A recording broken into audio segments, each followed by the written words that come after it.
Guys, good morning. So, nandito naman tayo ngayon sa pharmacy. Ayan.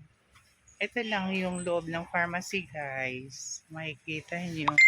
Ayan, dyan ang CR. Ayan. Tapos, ang ginagawa ko ngayon, gumagawa ako ng lalagyanan kagaya nito para lahat pare-parehas siya. Ayan, pare-parehas. Para hindi ako malito kasi yung last na ginawa nila ganyan. Yung iba faded na. Kaya ilalagay natin dyan. Dito sa lalagyan na to.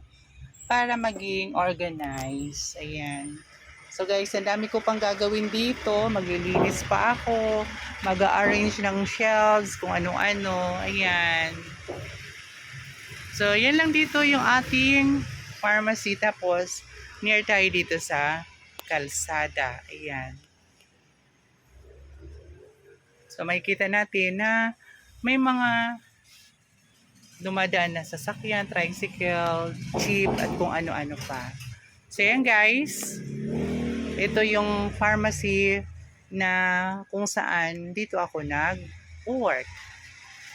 Ayan yung jeep kasi nga nasa kalsada tayo. Malapit sa kalsada. Ayan.